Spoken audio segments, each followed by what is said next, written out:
सफर के दौरान वोटैन और उसके प्रोटेक्टर पर अचानक कई सुकुमोगामी ने हमला कर दिया और इससे एक भयंकर एक्सीडेंट हो गई। वोटैन ने ये सब पहले से ही झेला था और अब फिर से वही पैटर्न दोहराया जा रहा था। अब उसकी रक्षा करने वाले लोग एक एक करके उससे छिन रहे थे और इन्हीं सब के बीच वोटैन की अब असली शक्ति धीरे धीरे जागने लगी। और ह्योमा पिछले वॉर को देखकर बहुत ही ज्यादा हैरान था और उसने मात्सु से पूछा कि फूकी कहाँ गई, तो उसने जवाब दिया फूकी तो अचानक भाग गई। लेकिन अब उन्होंने महसूस किया कि वो सुकुमोगामी जिन्होंने पहले उनकी मदद की थी अब अजीब तरीके से बिहेव कर रहे थे। और फिर कुछ ऐसा हुआ जिससे सभी की रूह कांप उठी और सभी दुश्मन अचानक से अपने घुटनों के बल बैठ गए, क्योंकि वोटैन की अब असली शक्ति पूरी तरह से जाग चुकी थी। उसकी आंखें बदल चुकी थी, चेहरा अजीब लग रहा था और उसके चारों ओर एक काली सी ऊर्जा घूम रही थी। अब वोटैन कोई आम लड़की नहीं थी, वह किसी गॉडेस से कम नहीं थी और वोटैन की शक्ति इतनी ज्यादा भयंकर थी कि दुश्मनों के शरीर भी नहीं हिल रहे थे। और इसके बाद वो सीधा सुजुमी के पास गई और उसे खड़े होने के लिए कहा। और जैसे ही उसने सुजुमी की गंभीर चोट देखी, उसने उसे खत्म करने का फैसला कर लिया। अब पूरा मैदान शांत था और ये देखकर तबीकी और उसके सभी लोग डर के मारे कांपने लगे। उन्हें अब समझ आ गया था कि वोटैन कोई आम लड़की नहीं थी जिसे वे कंट्रोल कर सकते थे। लेकिन तभी ह्यूमा ने कहा वोटैन को वापस लाओ। तभी वोटैन के अंदर कुछ चेंज होने लगा, उसकी शक्ति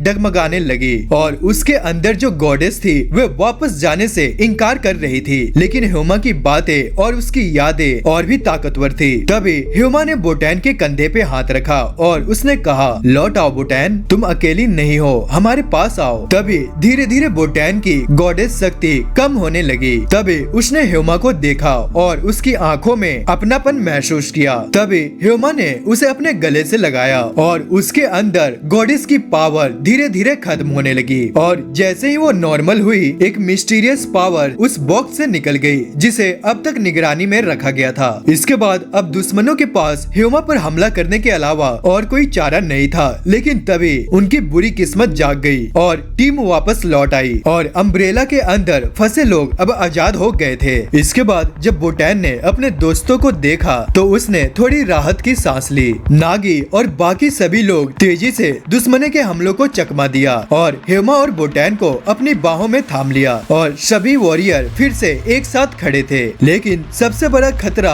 अभी भी बाकी था और तभी अचानक से तेनजुत्सु सामने आ गया और उसकी आंखों में एक अलग ही चमक थी। वह धीरे से मुस्कुराया और कहा तो खेल अब शुरू हुआ है। पर ह्यूमा को लगा था कि उसका बड़ा भाई मर चुका है, लेकिन सच्चाई कुछ और ही थी और उसका भाई अभी भी जिंदा था और अब वह सबसे ताकतवर विलन बन चुका था। क्या कोई डीमन उसके शरीर पे कंट्रोल कर चुका था या फिर वह रियल में ही बदल चुका था? इसके बाद ह्यूमा थोड़ा कंफ्यूजन में था, लेकिन उसने वोटैन की रक्षा करने की कसम खाई और इसके बाद सुकुमी ने फिर से उस पे हमला कर दिया। इसके बाद हावरी ने धमकी दी, पहले हमें हराओ फिर अपनी गद्दारी की वजह बताओ। लेकिन तभी की हर हाल में लड़ने को तैयार थी और इसके बाद टीम में बहस छिड़ गई और नागी अपना पेशेंस खो बैठा और इसके बाद युद्ध स्टार्ट हुआ। और इसके बाद तबीकी और फूकी ने अपनी लास्ट पावर यूज की और इसके बाद सुमिकी ने अपना स्पेशल टेक्निक लॉन्च करने का फैसला किया, लेकिन हावरी ने उसे कुछ देर के लिए रोक दिया। इसके बाद फूकी ने हमला किया, लेकिन कागामी के मिरर ने उसे तुरंत ही चेंज कर दिया और इसके बाद नागी ने सुमिकी को खूब पीटा और सुमिकी पेन से तड़प उठा, लेकिन फिर भी खुद को कंट्रोल कर रहा था। लेकिन तभी फूकी ने अपनी ताकत से सुजुमी पे हमला किया, जिससे वो कुछ देर के लिए कुछ नहीं कर सका। अब तबीकी ने अपना अंतिम हथियार निकाला। तबीकी का हमला इतना ज्यादा पावरफुल था कि उसकी पावर ने सबको झकझोर के रख दिया। तभी फूकी ने अचानक से हमला किया, पर उसका अटैक उनको छू भी नहीं सका। अब हीरोज पूरी तरह से आजाद हो चुके थे और हावरी पूरी शक्ति से अपने दुश्मनों का सामना करने लगी और उसकी टीम ने भी अपनी पूरी ताकत झोंक दी। और इसके बाद सुमिकी और फूकी मन ही मन बहुत ही खुश हो रहे थे और अब दोनों ओर से युद्ध चरम सीमा पे पहुंच गया था। और इसके बाद हीरोज ने अपनी सारी शक्तियों को जोड़कर एक लास्ट हमला किया और इसके बाद नागी ने तबीकी के शरीर को दो हिस्सों में चीर दिया। इसके बाद यू ने फूकी पर हमला किया।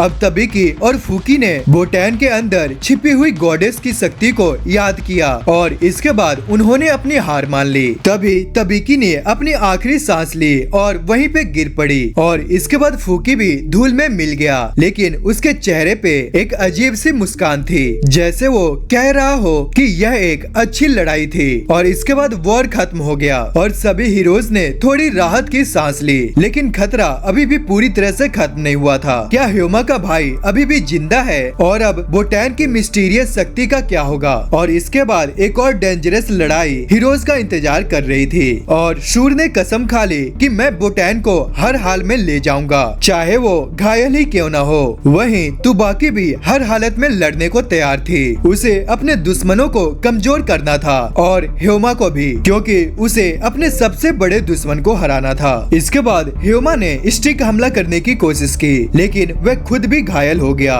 और उसका दुश्मन आसानी से हमला को रोक और चकमा दे रहा था। और तभी ह्यूमा को यह एहसास हुआ कि उसका विरोधी वही व्यक्ति था जिसने उसके भाई और बहन की हत्या की थी। अब इसके बाद ह्यूमा ने अपने दुश्मन को हराने की ठान ली, जो अब उसके भाई की खाल बन चुका था। इसके बाद तेंजुत्सु ने ह्यूमा को और भड़काने की कोशिश की और उसने कहा, तुम्हारे भाई की मौत का असली कारण तुम्हारे दादा और तुम खुद हो ह्यूमा। तभी ह्यूमा को बहुत ही ज्यादा गुस्सा आ गया, लेकिन तभी तेंजुत्सु ने उसकी यादों को कुरेदा और उसने ह्यूमा को दिखाया कि कैसे वह अपने बड़े भाई से कभी नहीं जीत सका। तभी ह्यूमा अपने अतीत में खो गया और यही मौका देखकर तेंजुत्सु ने उस पर हमला कर दिया। और इसी बीच दूसरे विलन बोटैन को पकड़ने की कोशिश कर रहे थे, लेकिन यू ने उन सभी हमलों को नाकाम कर दिया। वहीं नागी ने दुश्मनों पर बहुत ही तेज हमला किया और तुबाकी ने अपने दुश्मन को एक जोरदार मुक्का मारा और वह तुरंत युद्ध से बाहर हो गया। लेकिन ह्यूमा की स्थिति और भी बिगड़ रही थी, हर बार अपने भाई से हारने की यादें उसे कमजोर कर रही थी। इसके बाद ह्यूमा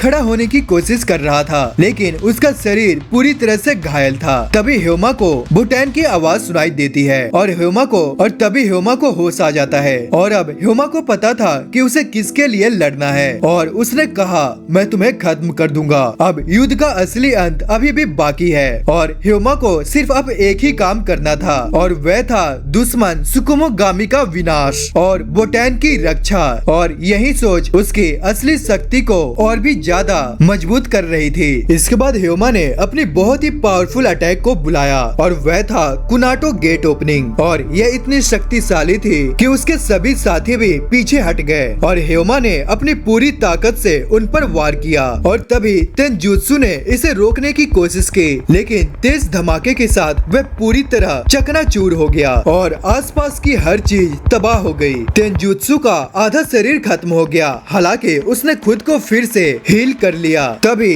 तायु कातामोरी और बाकी टीम युद्ध में शामिल हो गए। अब लड़ाई आसान हो गई थी। तेंजुत्सु ने यह महसूस किया कि यह युद्ध उसके लिए नामुमकिन था, इसलिए वह भागने का सोचा, लेकिन भागने से पहले उसने एक वार्निंग दी, मैं बोटैन को एक दिन जरूर ले जाऊंगा। और इसके बाद उसने अपनी छतरी के सहारे अपने साथियों के साथ वहाँ से गायब हो गया और अब और कोई खतरा नहीं था। ह्यूमा बेहोश होकर जमीन पर गिर पड़ा और बोटैन भागकर उसके पास आई और बोला, ह्यूमा तुम ठीक हो? तभी ह्यूमा मुस्कुराया और कहा, मैं बस थक गया हूँ, तुम चिंता मत करो। और इसके बाद तायु कातामोरी ने सबका धन्यवाद किया, जबकि बाकी लोग घर लौटने की प्लानिंग कर रहे थे। तभी हाउरी ने जो से पूछा, क्या तुम पहले से जानते थे कि तियु ह्यूमा के भाई की खाल पहन रखा था? तभी जो ने सिर हिलाया और कहा, हाँ, लेकिन मैं नहीं चाहता था कि ह्यूमा इससे टकराए। तभी ह्यूमा जागता है और देखता है कि बोटैन वही थी और उसके जागने का इंतजार कर रही थी। तभी ह्यूमा ने उसकी तारीफ की और दोनों शर्म से लाल पड़ गए, लेकिन वे अकेले नहीं थे, तायु और तुबाकी भी वहाँ पर मौजूद थे। और इसके बाद तायु ने ह्यूमा की पावर्स की बहुत तारीफ की और उसे दुश्मनों के खिलाफ लड़ाई जारी रखने का न्योता दिया। इसके बाद उन्होंने जीत को सेलिब्रेट किया और पूरी टीम इकट्ठा हुई और सभी ने कुशिगा को सम्मानित किया, जिसने मुश्किल समय में सबसे ज्यादा मदद की थी। अब ह्यूमा हैरान था, क्योंकि कुशिगा ने तो सिर्फ कुछ मिनटों के लिए ही लड़ाई में भाग लिया था। और इसी बीच हर कोई बोटैन के प्रति अपना दया दिखाता है और उसके सभी दोस्त सेफ थे। तभी बोटैन वहाँ पर आ जाती है और अब लड़ाई सिर्फ दुश्मनों के खिलाफ नहीं बल्कि अपनों के लिए थी। और ह्यूमा बोटैन की रक्षा करता है, जिससे वह खुद भी हैरान रह जाता है। और इसके बाद कुशिगा सभी को बोलता है कि आने वाला साल सभी के लिए अच्छा होगा। और इसके बाद बोटैन के सभी दोस्त ये जानना चाहते थे कि वे इतने समय से क्या कर रही थी और वे मजाक में आइडिया लगाते हैं कि वह शायद शादी करने वाली है। बोटैन इतनी शर्मिंदा हो जाती है कि वह उन्हें सच्चाई नहीं बताती और जैसे ही वह जगह छोड़ते हैं वो बोटैन से पूछते हैं कि उसने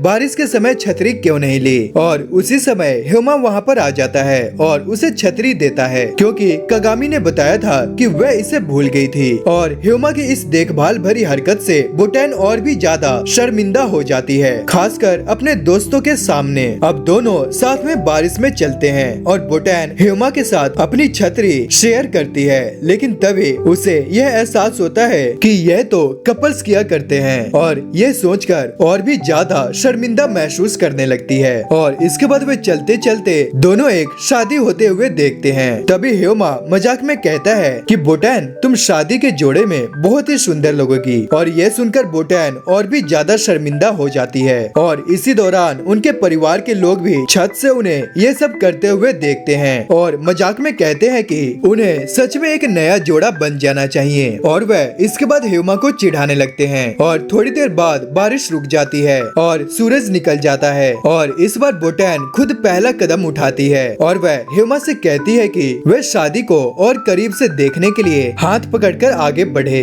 तभी दोनों हाथ पकड़कर हंसते हुए शादी की ओर भागते हैं। और इस एनिमे का सीजन 2 यहीं पे खत्म होता है। तो दोस्तों आपको ये एनिमे कैसा लगा कमेंट करके मुझे जरूर बताना।